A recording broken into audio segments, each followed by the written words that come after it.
Diana Dors was a British sex symbol, steeped in Hollywood glamour.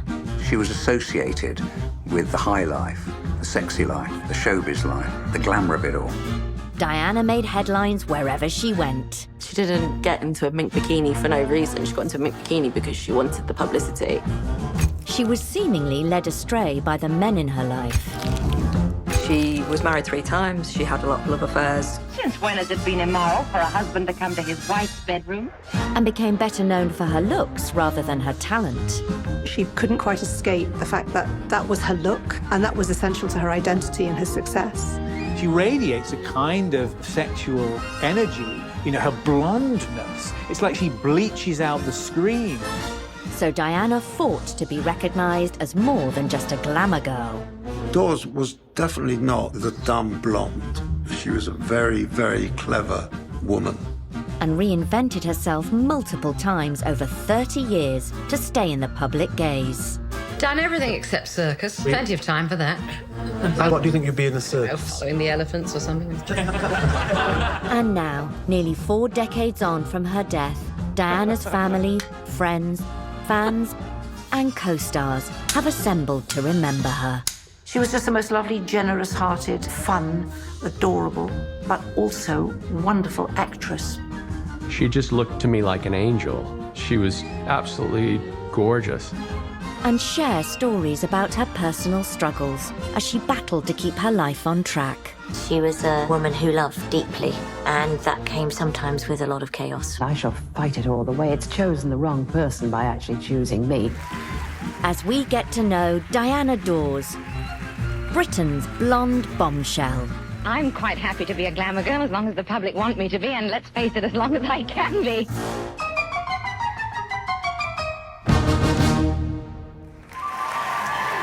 Diana Dors dazzled our film and TV screens for nearly 4 decades. Is there a road? I say it doesn't care, does it? At first, she strived for stardom, then worked hard to cling on to it. By the 1970s, she'd become known as a larger-than-life TV celebrity, always sharp-witted on chat shows. You can't top waking up next to Omar Sharif one morning and saying you're not very interesting, can you? I mean, it would be death sitting. Well, I suppose the only other thing would be waking up with you one morning and saying it was. And she also dazzled in sitcoms, where the scripts played to her strengths at delivering sassy put-downs. Not custard tarts, love. Individual cream caramels. Chalk 'em up, will you? And no one could take command of a comedy sketch like Diana Dors, especially as a tyrannical leader of a world run by women. As soon as we took their trousers away, they were putty in our hands. She felt totally natural. She loved the camera. She loved the limelight. It made us feel at ease watching her. There's something rampant and out of control about her sexuality.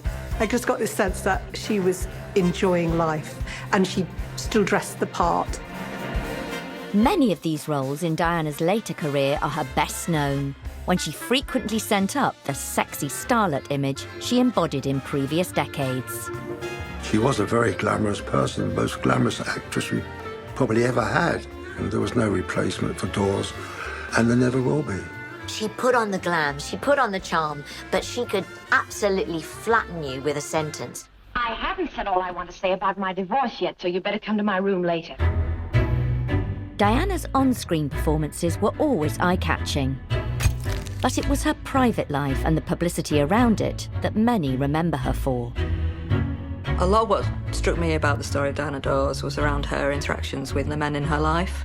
She was married 3 times. She had a lot of love affairs. It did seem that some kind of drama or chaos followed her around, which was always strange because she seemed very able to deal with anything. Her granddaughter, Ruby Lake, grew up hearing family stories about the iconic relative she's too young to have known. She was staggeringly beautiful, and there weren't many women that looked like her. The big lips and the boobs and the curves was something that people weren't used to seeing. What was being portrayed in cinema at that time were, you know, proper British women with British dresses and, you know, you didn't get your ankles out, you definitely didn't get your boobs out. Diana's biographers have documented the extent to which her blonde bombshell image was shaped by Dennis Hamilton, her first husband and would-be Svengali. The narrative has been that he controlled her career and controlled the things that she did, but I think that she had more control of her career than people thought. Diana married him in July 1951, after a whirlwind romance when she was 19 and he was 25. Diana had turned her brunette hair platinum blonde just before her marriage, but it was Hamilton who captivated the press with stories about her bombshell personality. When I was growing up, Diana Dors was an absolutely massive name. I'm talking about the 50s onwards. Really box office. She seemed to be in the papers all the time. At first, Diana was happy to go along with Hamilton's stunts to be certain of newspaper attention. People see him and pushing her into the spotlight, playing the silly pranks. But she saw it as a tool of getting to a place where she wanted to be, which was a star. Think of those images of her at the Venice Film Festival, in a gondola. She knows that glamour is a performance. She didn't get into a mink bikini for no reason. She got into a mink bikini because she wanted the publicity. The attention was useful to Diana at first, but she soon became frustrated, as she would recall later with resigned amusement. There was a point in my life when I just used to answer to, come here, Britain's answer. You know, I mean, I was Britain's answer, Veronica Lake, you remember her, and Betty Grable and Lana Turner, and then, of course, Jane Mansfield. You know, I was so tired of being Britain's answer. I wasn't really Britain's answer to anyone. I was me, you know. And she's like, well, I can't be a carbon copy of Marilyn Monroe. I'm Britain's answer to Diana Dors. I don't think that she had many characteristics that were similar to Marilyn Monroe, except for that she had boobs and blonde hair. Diana wasn't only frustrated with the press, but also with Dennis Hamilton managing her life and career. According to her biographers, when she became pregnant with their child in 1951, he asked her for a termination so that she could keep on working. He had a temper. He demonstrated that on many occasions, embarrassing her in front of people, pushing her down the stairs in front of a journalist. She had to stay because that's what you did. You stayed in those relationships at that time and you tried to see it through.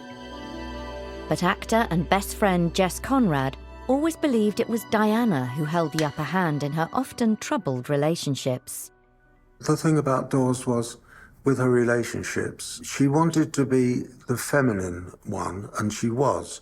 But deep down, most of the time, she knew that she was the brainiest one.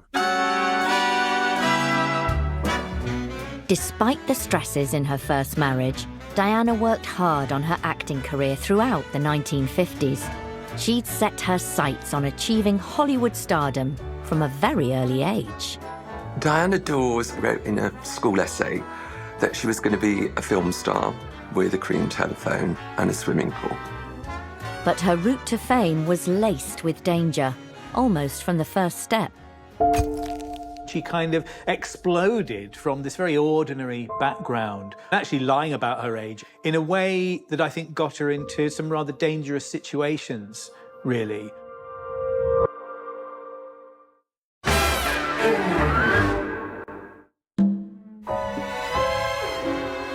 In 1956, at the age of 24, Diana Dors finally achieved her childhood dream of going to Hollywood and making a movie. What is the big idea of sending me flowers? I love you. Who do you think I am? Such film star glamour would have been a wild fantasy in 1931, when she was born as Diana Fluck in Swindon, Wiltshire.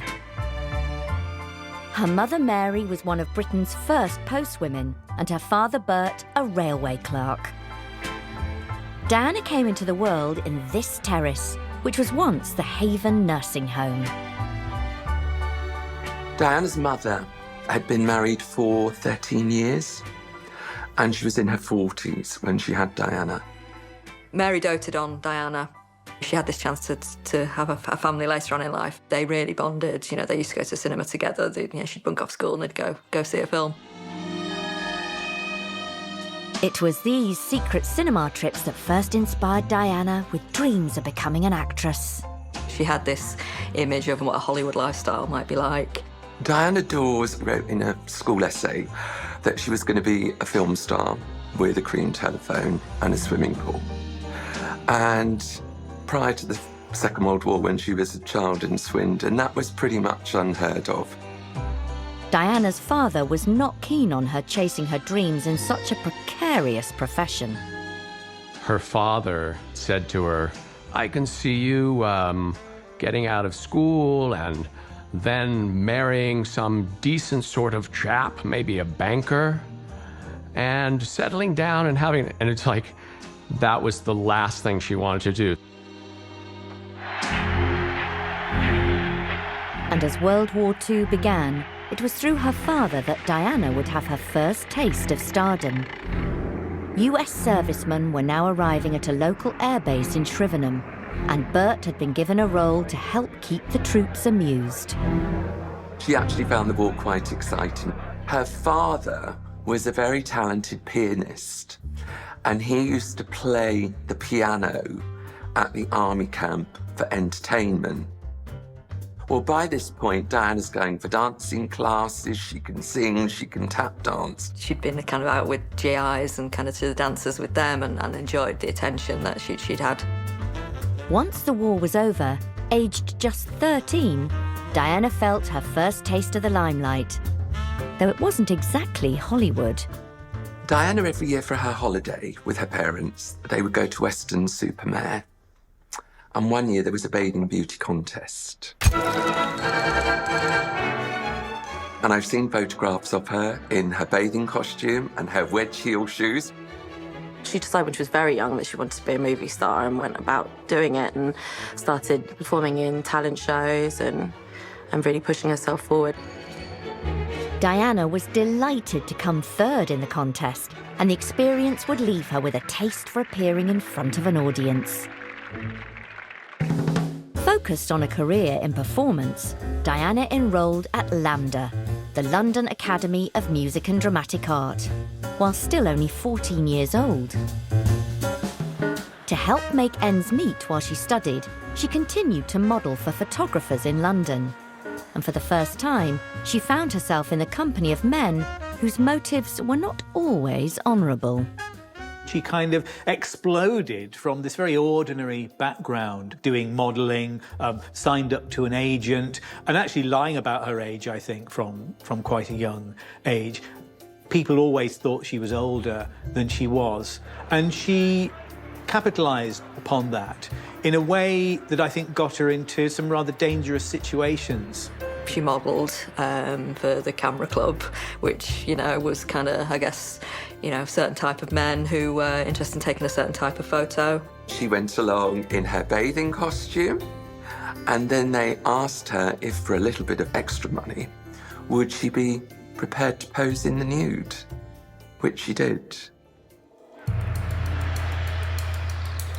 One of Diana's earliest modelling assignments was for a retired naval officer who plied her with drinks before asking her to pose nude for his camera. He offered her a drink when she got there, and Diana didn't drink. She said it didn't taste particularly nice, but she had it. And then all of a sudden, there was a ring at the door, and I think his wife had come back unexpectedly. So he put a £5 note in her hand or something like that, and she had to get out really quickly. And she was getting into these horrible situations where she was offering herself up for modelling work that, you know, she was lucky to escape unassaulted from. While the 14-year-old Diana was learning the risks facing every young woman in show business, she was also finding her way to a personal brand.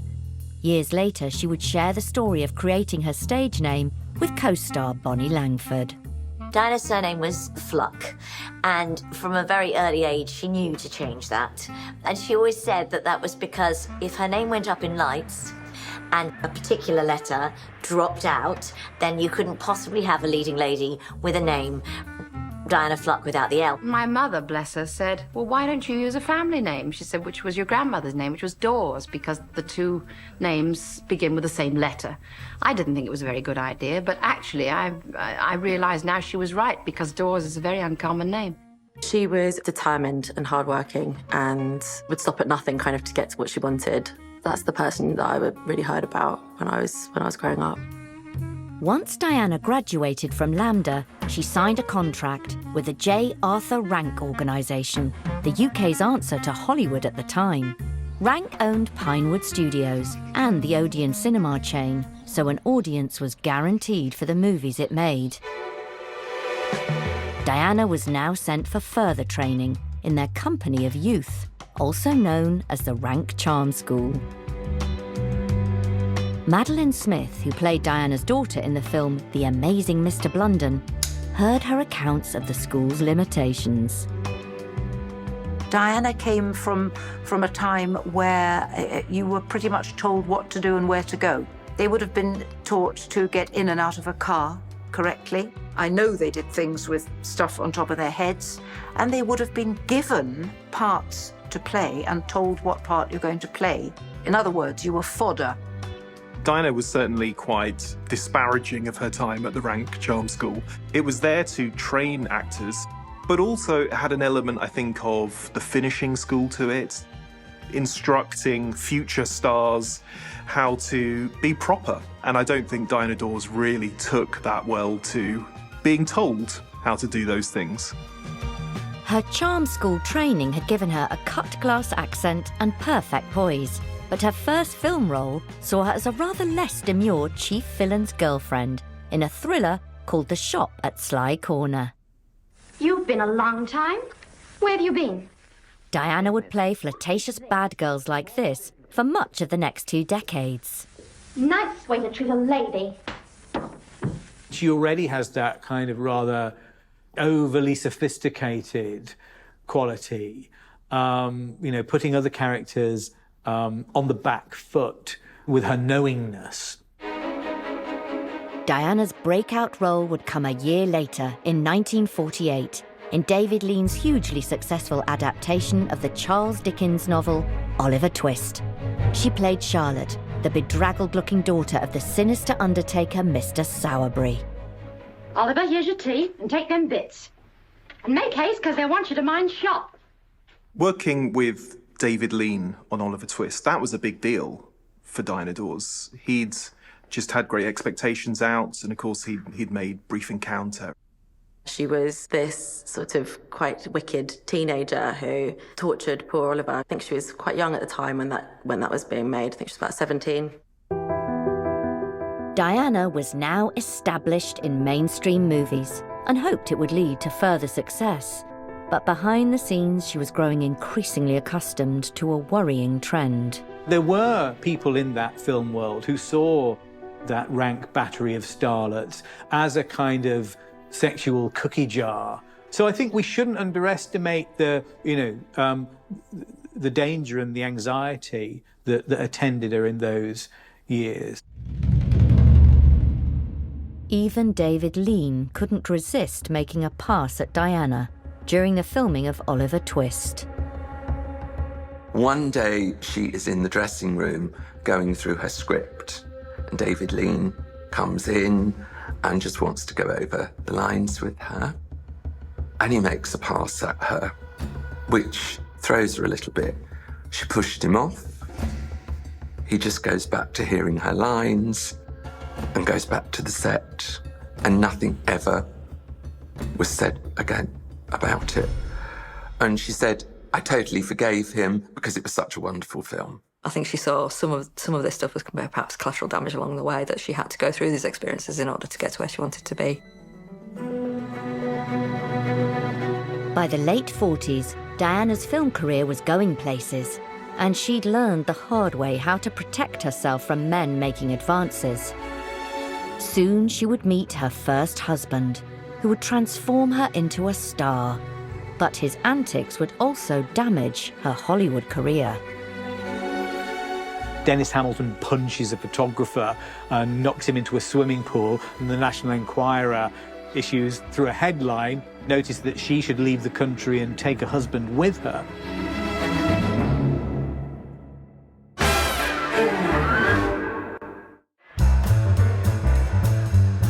By 1948, 17-year-old Diana Dors was enjoying her freedom in London while working on her acting career.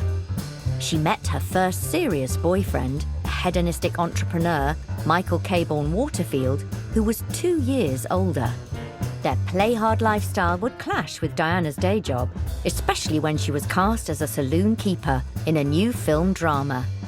She got the part in Diamond City. She was very excited about making the film, but she was partying a lot, and perhaps that was dominating her life a little bit more than it should have done. Diana fell pregnant. The career-focused Diana wanted to keep the news secret from her parents, who didn't like her boyfriend Michael. Neither of the young lovers could afford to start a family. Diana felt her only option was to visit a quiet area of South London for a secret backstreet termination, which was illegal in 1949. It was a horrible experience for her as a young woman to kind of go through that, I say, at a young age, and to then pick up again and, go back to work. Diana and Michael stayed together for another 2 years while she focused on her career. But she was shocked when he was sent to prison in 1951 following a shady business deal. She sees him in the cells below the court, and it really upsets her. She made some bad decisions in terms of her love life, and I'm sure she would have admitted that herself. It was during Michael's fortnight in prison that a new suitor appeared on the scene. Dennis Hamilton, another charismatic wheeler dealer, swept Diana off her feet. Dennis Hamilton was a character, and that was evident from the first moment that she saw him zooming down the road in a fancy car. They initially met for the first time in a restaurant. He paid for everyone's dinner. After a whirlwind 5 weeks of dating, Diana married Dennis in 1951. He instantly set about transforming the blonde bombshell into a media sensation. The couple became famous for throwing great parties, but as the 1950s went by, these became more and more debauched. Dennis Hamilton had a sort of wild streak. There obviously have been stories of wild parties, one-way glass in bedrooms, this kind of thing. And, to her, it was always just a big laugh. So the infamous sex parties, she obviously knew what was going on. There was a secret room with a mirrored ceiling and a bed, and people would gather and watch as people partook in activities. The wild side of their relationship would occasionally manifest during Diana's day job, as when she worked for the small British production company Adelphi Films in 1952. A lot of household names started out with Adelphi. And of course, Diana Dors was one of the early talents that they spotted, and they really understood how big she could be, which was why they put her in starring roles. How do I look? Diana's first role for Adelphi was the comedy My Wife's Lodger. Hello, Dad. Where are you going, lass? I'm going out. One day on set, she failed to return from her lunch break. Her husband, Dennis Hamilton, had turned up and demanded to see her in their car. The third assistant director came back and said, well, I found Diana, but I couldn't really do anything because she's in the Rolls Royce having it off with her old man. So the first assistant director said, right, I'll sort this out. And off he went, rapped on the window of the Rolls Royce, come on, Diana, you're late, you're back on set. 10 minutes later, she's back on set, not a hair out of place. In 1956, Diana was cast in what would become her most enduring film role. She was offered the part because the director, J. Lee Thompson, had worked with Diana before and knew her talent. The director of the film practically insisted on my playing this part, in face of grave opposition, I may say, because there were many people who thought that I couldn't do it, and they may still. I don't know, the film hasn't been seen yet. Yield to the Night proved to be a dark and powerful thriller in which Diana was cast against type, not as the blonde bombshell Hamilton had been promoting, but as Mary Hilton, a young woman awaiting execution for murder. Will you be with me when they do it? Will you? Yield to the Night is one of the great performances of British cinema. She brings with her a kind of world of experience. She's not really that old, but there she is, really kind of stripping everything back. It is a great snapshot of that era. The last days, if you like, of capital punishment in the United Kingdom, but also of London in that era, of Soho in that era. And it's a remarkable performance from Diana Dors. Yield to the Night shows two very different sides to Diana's character, Mary Hilton. She's seen in a state of misery on death row, and in flashbacks to a previous, more glamorous life, we learn what made her commit the murder that led to her incarceration. Why do you knock yourself out for this girl? You're just another man to her. I can't help myself. Just seeing how she plays both this glamorous young woman and then, you know, the makeupless anguish of the woman on death row waiting execution. It's just such an amazing performance. And there's this whole sense of, as the execution gets closer, that there comes this point of no return where actually you stop fighting it, you stop being unable to sleep, and you become almost like an automaton. I don't know how you act that, because there is no experience to compare it to.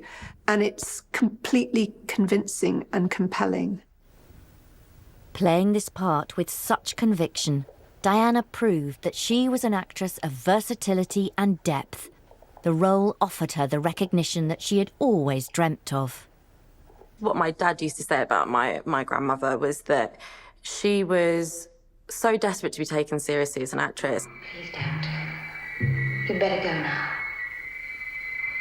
Goodbye, Fred. And I think that it was almost a relief for her, I imagine, to be able to have that typecast blonde bombshell role kind of taken away from her. I remember watching that one with her and just riveted watching it. And then afterwards, you know, and she turned to me and she said, "It's a bloody good film, isn't it?" I'm like, yes. I want to be sorry for what I've done, but I'm too afraid to be sorry. I want to be brave, but I can't.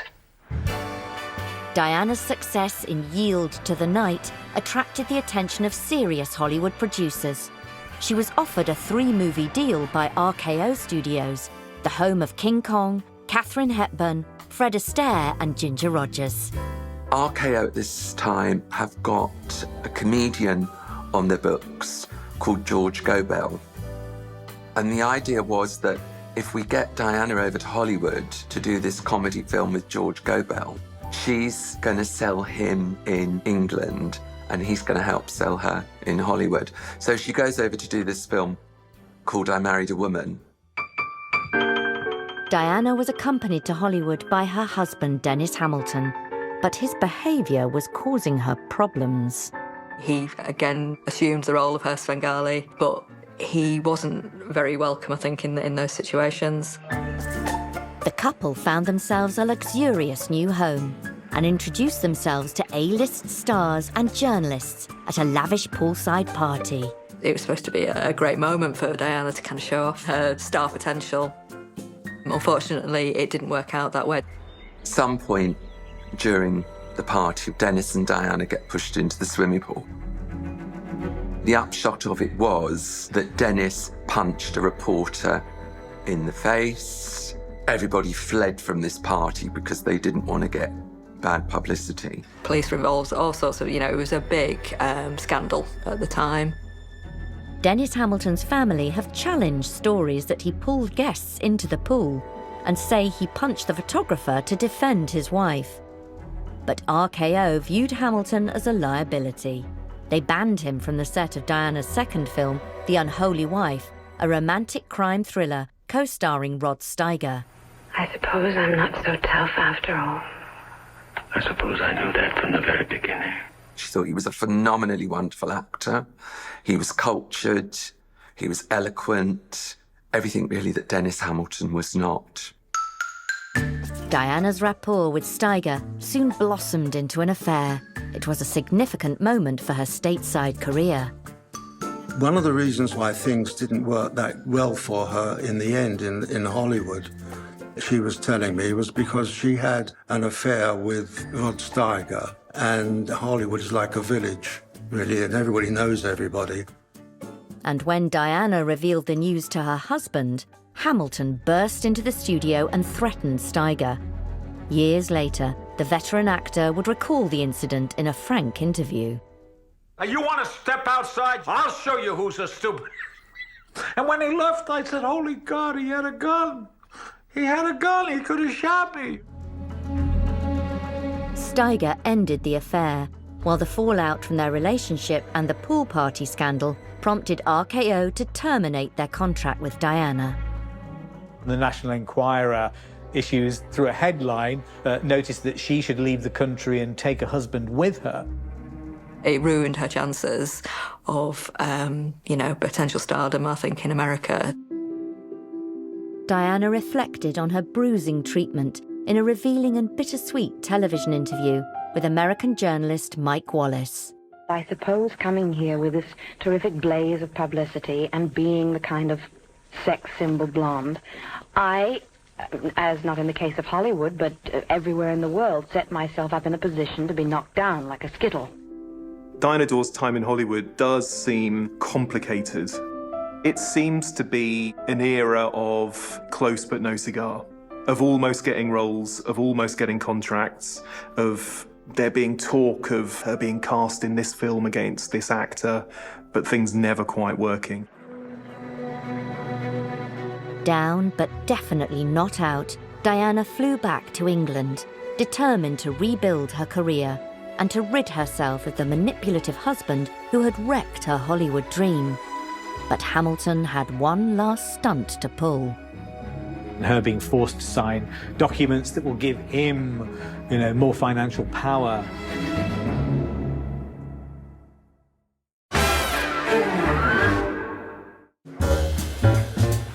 Diana Dors flew back to Britain from Hollywood in 1957 with her movie dreams in tatters, partly due to the antics of her husband, Dennis Hamilton. She now knew the only means of saving her career was a divorce. The end of their relationship was inevitable because she just couldn't go on with this millstone around her neck of Hamilton and his behaviour. Meanwhile, Hamilton refused to agree to a divorce and secured their joint assets for himself. Said to be worth £100,000 at the time and more than £2 million today. These included a coffee bar, a nightclub, 2 cars, and the fee from her latest movie. Diana would later claim that she signed these away under threat from Hamilton's shotgun, but there were no witnesses to confirm that part of her story. I don't think we can ever be quite sure, but I think we mustn't, underestimate that she was subject to his violence. This is like something from a Victorian melodrama. The gun in his hand and her being forced to sign documents that will give him, more financial power. By 1958, Diana was officially separated from Hamilton. Their divorce case continued for another year, but she was in control of her finances at last and determined not to let his legacy break her. Diana needed a new income to fund the lavish lifestyle she had become used to, and so she sold the story of Hamilton's raunchy sex parties to a tabloid newspaper. She became a pioneer for celebrities making big bucks from so-called kiss and tell stories. What she does is she sells the story of this, putting on 100,000 readers for the News of the World in the weekend that her story ran, making herself a kind of spectacle. She was always a really smart operator because she was blazingly intelligent. The story earned her £35,000, nearly £800,000 in today's money, but at the time, not everyone saw her move as inspirational.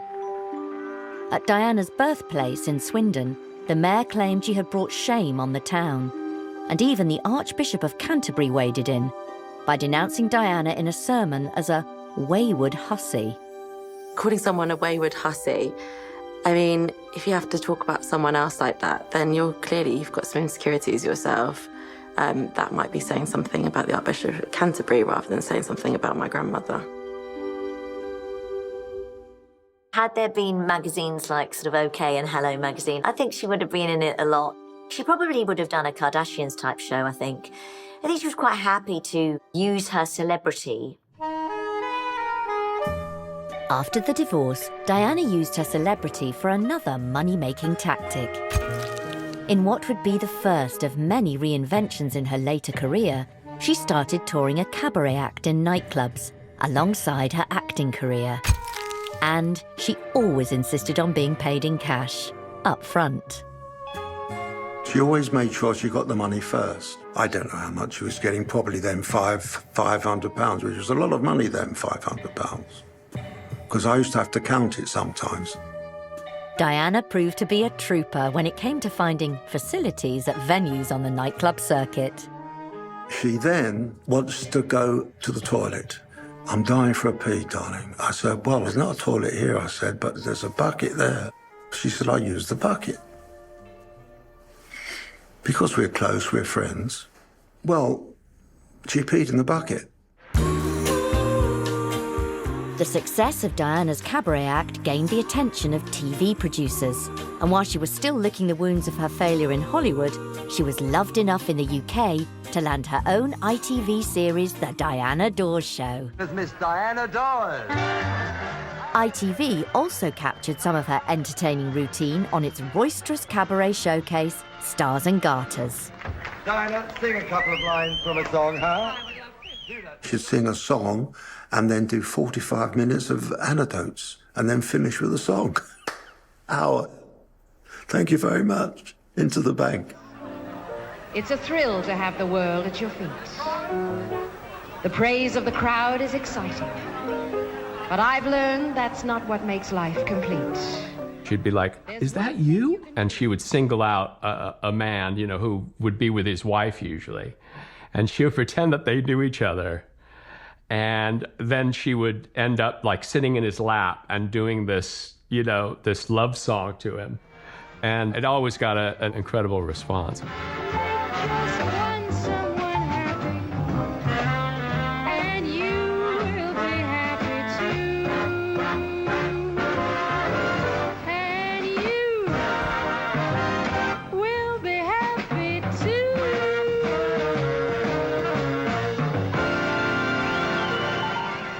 The voice wasn't bad at all. She had a better voice than most pop stars.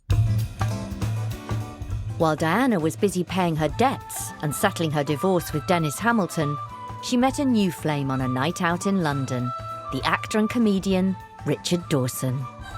He was performing, and I guess to stand out from the crowd, Dickie Dawson, this sort of persona that he'd created, he put on this sort of pseudo-American accent that sounded vaguely Canadian. And she thought he was Canadian. It wasn't until after they dated for quite a while that he actually came clean and said he wasn't Canadian. In fact, Dickie came from working-class roots in Hampshire, and his real name was Colin. The wisecracking entertainer was soon starring with Diana on TV, and by April 1959, the pair were married. They brought celebrity pizzazz to Diana's ITV series, The Diana Dors Show. Well, I've only been married 3 weeks. You know, as a matter of fact, I'd like you to meet my husband, too. Dickie Dawson, come on out here. It was clear, I think, from early on in their relationship that she was the one with more success. At the time of their initial marriage and their initial relationship, you know, she was always the one earning. Diana and Dickie had 2 sons, Mark, born in 1960, and Gary, born 2 years later. Are you going to put your son on the stage? Oh, I've been asked that question before. I think I will leave it entirely up to him and just give him the advice and the knowledge that I have about it. And if that doesn't put him off, well, then I'll just let him do it. One of my earliest memories when she would come home, and I remember her getting ready for like a premiere or something. She just looked to me like an angel. She was absolutely gorgeous. While Diana's career was undergoing a resurgence in the UK, Dickie was finding even more success across the pond in America. Diana and Dickie's relationship had now become a long-distance one, and that spelt trouble. My mom bought the house in Beverly Hills, but she wasn't getting the kind of work in the States that, she was used to getting. Diana was no longer being offered roles in America, and with work in the UK offering better profile and income, she found herself increasingly away from her family. One such film was the gritty 1963 crime drama, West 11, in which she played the downtrodden girlfriend of a con man, and found that her art was now imitating her past life. He seemed very nice when I first met him. Polite, considerate, romantic. Opening doors, helping me on with my coat, all that jazz. Then after he moved in, wham. He can be pretty nasty when he wants to. She plays this woman who is kind of sidelined and disappointed, freighted with all of Dors' real experiences of how disappointing men are. In order to stay working, Diana spent more and more of each year in the UK, away from her sons who lived with their father in Hollywood. I did have that part missing, my mother not being there. It was a normal thing for my mom, not to be around a lot. It was inevitable that Diana's long-distance marriage to Dickie Dawson would be strained. They divorced in 1967. She made the really difficult decision of letting my brother and I grow up in the US because she really felt that we would have much more opportunity and it would be a better environment for us to grow up in. It was a decision that she regretted right after she did it. And we were kind of in the middle of that push and pull, between my parents.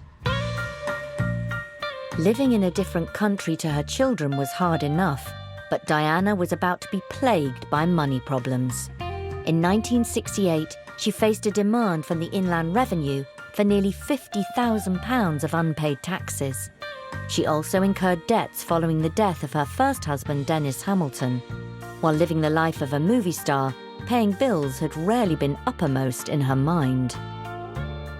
She wanted a good time, she wanted things, she wanted a big house, she bought herself a powder blue Cadillac, she wanted money, she wanted success. She was never really good with money. She spent and lived a very lavish lifestyle. When she attended the London premiere of Sidney Poitier's new film To Sir with Love as a celebrity guest, she was served with a bankruptcy notice, a moment caught on newsreel cameras. Diana appeared at 2 bankruptcy hearings in 1968, where investigators found she had failed to declare much of her Cabaret cash income. They stopped short of charging her with fraud, but made her repay her debts and unpaid taxes through the court. Yet again, her private affairs were playing out in the most public way possible. She was always somebody who could survive, I think, pretty much anything. She always knew what to do when everything collapsed. So when she was made bankrupt, she was knocked down, but she was never out. Now in her 30s, Diana found that she was touring her cabaret act more and more to keep the money coming in.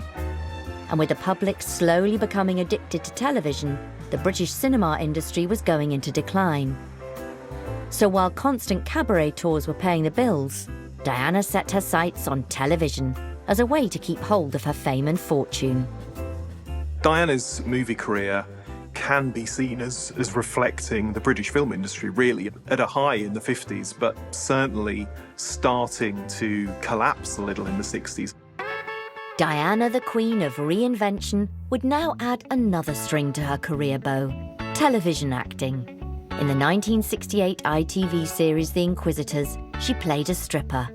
No film copies survive, only photographs, but it was important for Diana. This is where she met actor Alan Lake, who would become her third husband. The director introduced them, and apparently he said to her, "I'm so chuffed to meet you, Diana. You know, I'm a great fan." And the director actually said, "That's not what you told me. When I told you I'd cast Diana, you said, 'Oh no, not Madam Tits and Lips.'" And apparently she just fell about laughing, and that sort of was the start of their friendship. The couple were soon madly in love, and Diana was swept up in yet another whirlwind romance. They tied the knot on the 23rd of November 1968, just weeks after meeting. He absolutely revered her. He adored her. He just couldn't stop talking about her. That was a real love. Alan Lake was the love of Diana Dors' life. It was the third marriage for her, and they had a son together, Jason. My dad just described her as a very, normal mum. She loved him deeply, and I think she did what she could do to protect him as much as she could. With her personal life taking an upward turn at last, Diana could put all her fighting spirit into the reinvention of her acting career on TV. She started the 1970s by accepting the lead role in a brassy new ITV sitcom, Queenie's Castle. And don't I count as a ratepayer? That's something of a moot point. Don't you moot point me, missus. It's a fabulous show, really well written. The characters are fantastic, and she gives a wonderful performance as the matriarch of this rough family in Leeds. Our Douglas, tell Mrs. Petty where we want to go and live. Country. Aye, the countryside. She really surprised people, that she could do comedy. Anyone who knew her knew she was a very witty, very funny woman. But to the British public, this was a side of her they hadn't seen before. How the hell can you remember? You were only 3. Though Diana's days as a leading lady in cinema were over, she could now embrace challenging character roles. In 1970, when she was 38, she gave a startling performance as a predatory woman taking advantage of a teenage boy in the movie Deep End. Are you keen on football? All the boys are, aren't they? Yes. One way or another. It's always tackle, dribble, shoot. Deep End is interesting. Tackle, dribble, shoot. As I think she says in that movie. I mean, it's only a cameo role, really, playing a sort of sex-crazed customer at a swimming baths. It's a very odd film. But it's interesting that she was in it. No, this is a bloody nuisance as well. You might as well undo it while you're here. Arty director, Jerzy Skolimowski, Polish director, gets her to do this extraordinary scene with the young John Mulder-Brown. She just overwhelms him. Why can't you look into my eyes? Look, boy. Stop it. Stop staring at my tits.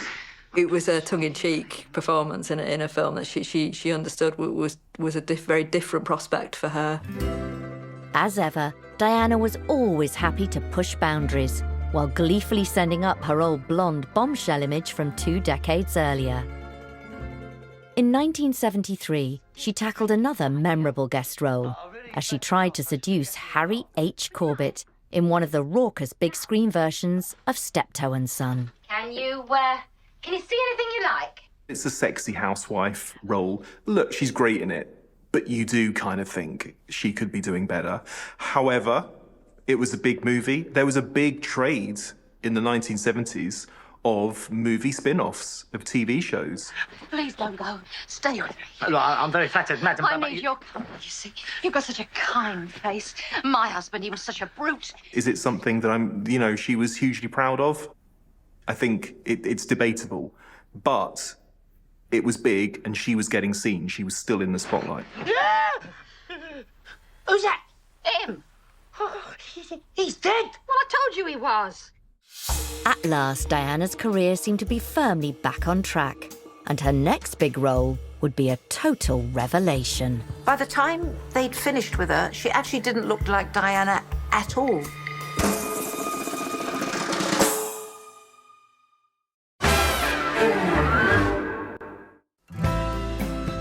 As the 1970s began, Diana Dors was living the movie star dream with her husband Alan Lake and their newborn son Jason.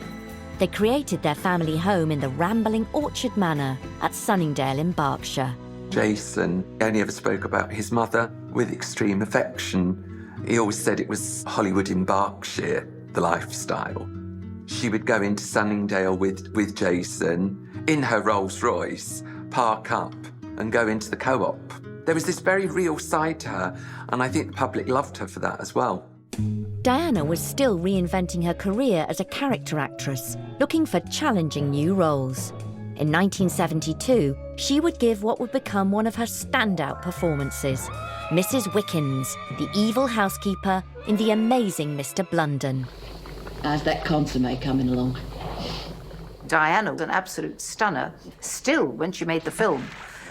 They made her look dreadful, absolutely dreadful, warts all over her face and a terrible wig.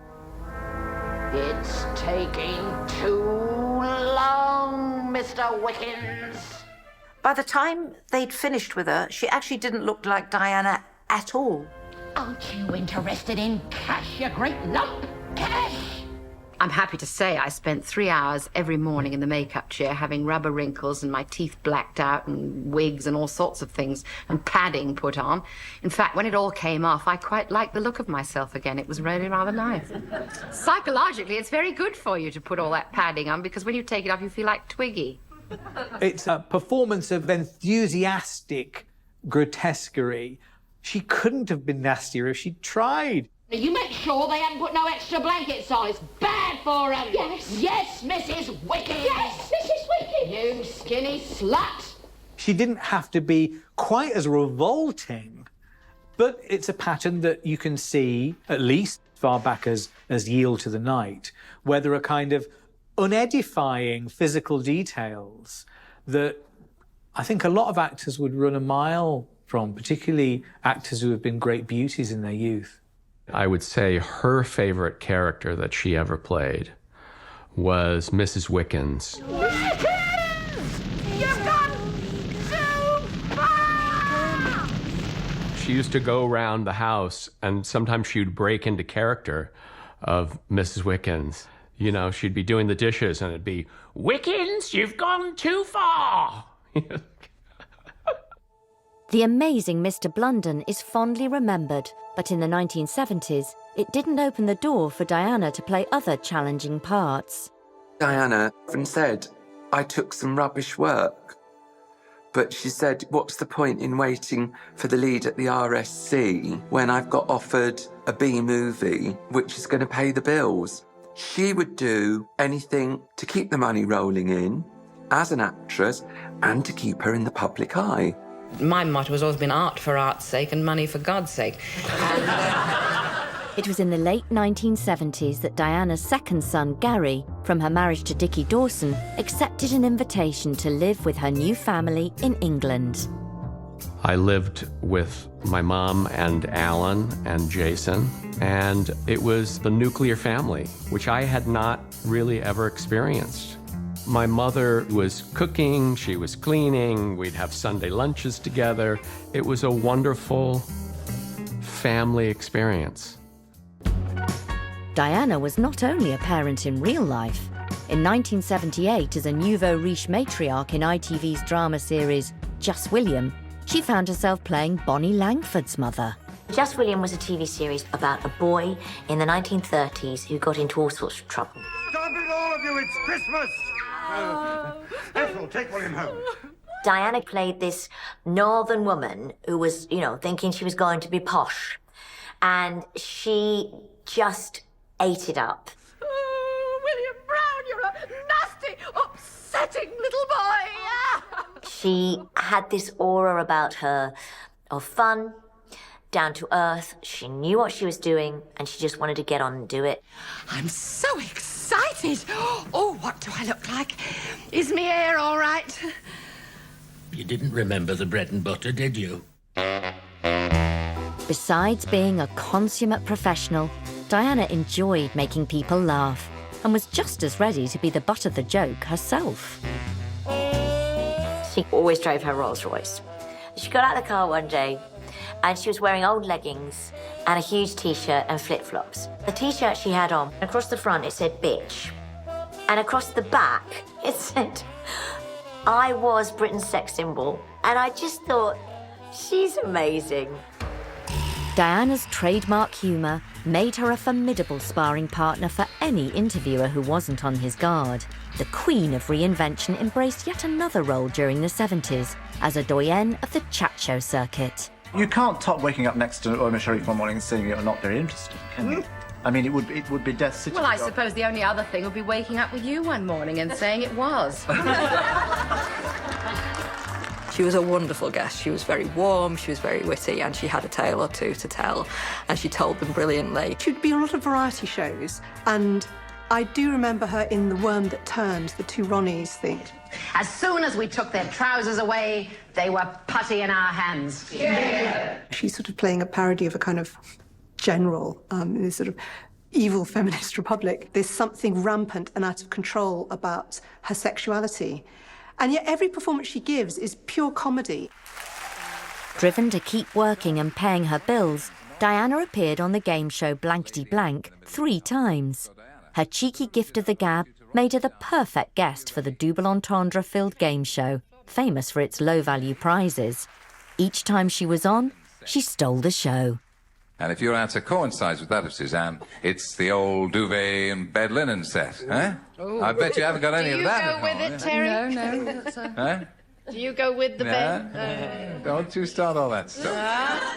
When you see her on game shows, even if it's Blankety Blank, you know, I always thought of her, she's that amazing, older, sexy lady who is clearly having a great, sexy life.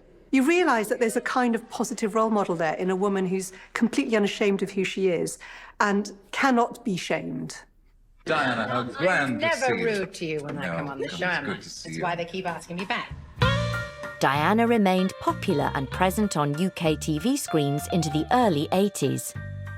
She was visibly gaining weight and, unknown to the public, was diagnosed with ovarian cancer. At first, she kept it secret and was determined not to be beaten by it.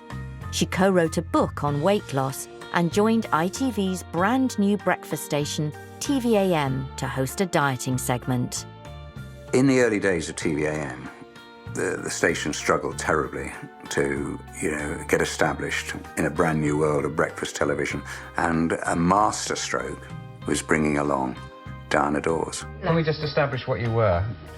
Originally? Well, originally, first of all. Originally 15 stone 3. 15 stone 3. And what were you last week? And last week I was 12.5. 12.5. Yeah. She'd put on a lot of weight, and so it was decided that we'd do a regular series on her, teaching people about healthy eating. And then comes dinner and the big splurge. And this is quick and easy paella. And each week it was my job to weigh Diana on the scales. Absolutely marvellous. And now I was well done. 12. I broke the barrier Yes. last week, What was didn't it, I? 12 what? I probably Bring it break on. the scales this week. 12 what? And each week her weight would go down. And it was remarkable. In the space of 13 weeks, she'd lost a whacking 54 pounds. Later, it emerged that she'd started off with a load of weights on her person, and with each ensuing week, she diminished the weights. So that, obviously, what registered on the scales came down and down and down. I don't know whether it's true or not, but I kind of like to believe it, because that's Diana Dors for you. Despite the laughs Diana was having on-screen with Nick Owen, she was masking the severity of her illness. And soon she would reveal that she was facing a battle that not even she could win. I don't want it to keep coming back, but then on the other hand, I shall fight it all the way.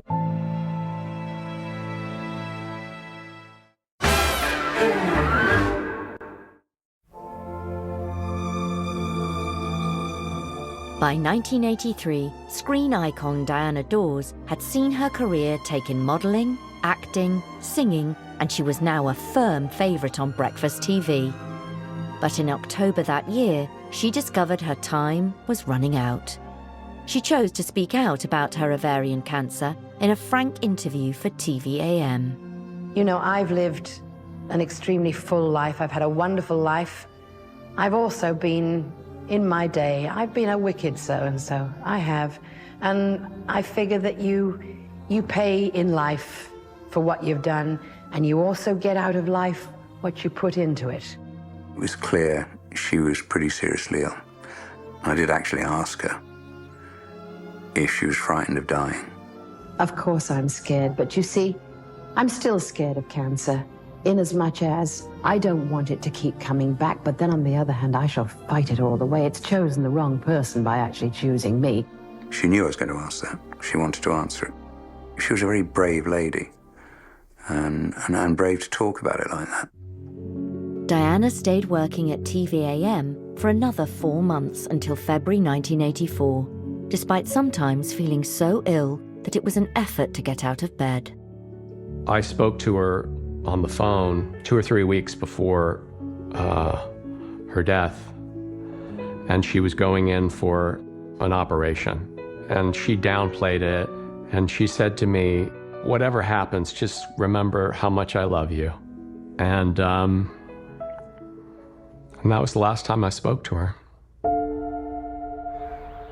Diana spent her final days in the Princess Margaret Hospital in Windsor, and her best friend, Jess Conrad, was at her bedside.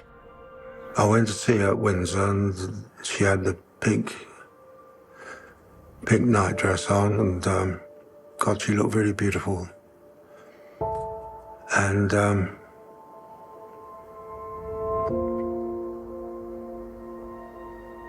she just died. And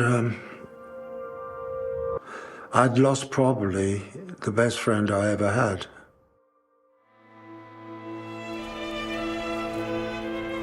Diana died on the 4th of May, 1984, at the age of just 52. Her funeral was a huge event and attracted a plethora of stars. I went to the funeral, and that was quite an occasion. I mean, the showbiz who's who there was remarkable. Danny LaRue, Barbara Windsor, Freddie Starr, those sorts. It was so sad. Alan Lake, her husband, was so visibly distraught. And there next to him was their little lad, Jason, only about 14. Terribly, terribly sad day. The passing of a legend. I was in touch with Alan and Jason, but it was, our lives had been turned upside down, basically. After Diana's death, her husband, Alan Lake, burned most of her clothes and fell into a depression. 5 months later, he took his own life, leaving their 14-year-old son, Jason, an orphan. The tragedy of Alan Lake killing himself with a shotgun in Jason's bedroom. Losing Diana and Alan at such an early age, it must have been so traumatic for him. Alan had put Orchard Manor up for sale before his death. He no longer wanted to live there without Diana, and he couldn't afford to keep it. The house was sold, along with many of Diana's possessions.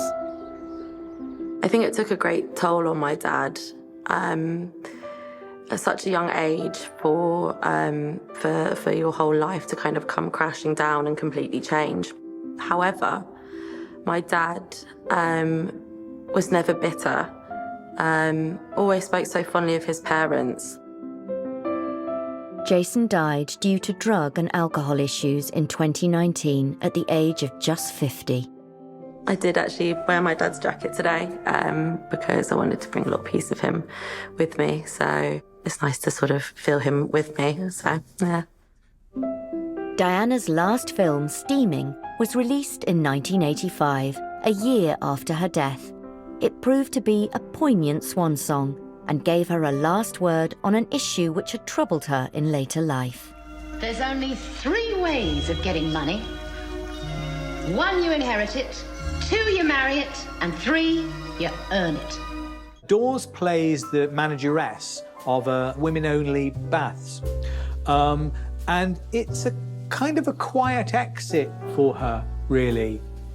It's really good to see her at the very end in this totally female space with with actors who are as great as her, as Sarah Miles, Vanessa Redgrave, Dors and Redgrave together in one scene. That is, that is classy. Maybe Sarah's right. Maybe we can save the baths. Well, we can always try. That's the motto. Diana had taken on life and fought each of her battles with a smile. She talked her way into a movie career at the age of 17, and when times were bad, she reinvented herself in search of new income and new audiences. And the public loved her for it. Certainly in UK pop culture, there's been no one else like Diana Dors. She was undeniably successful, she was undeniably famous, but she also just seemed like one of us, someone we could easily have a chat with. So that's something we really took to our hearts.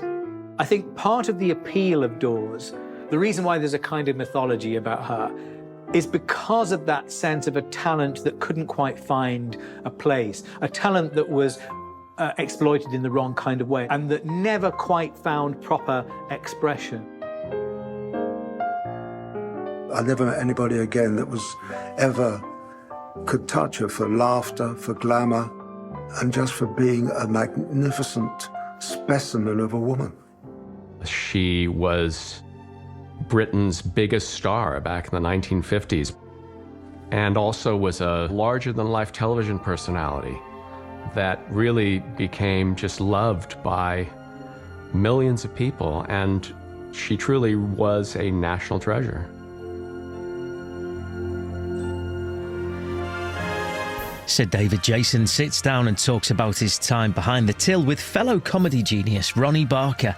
It's open all hours, 50 years of laughter, brand new tomorrow night at 10 to 9. Next up, we're in 1970 for the year's greatest hits.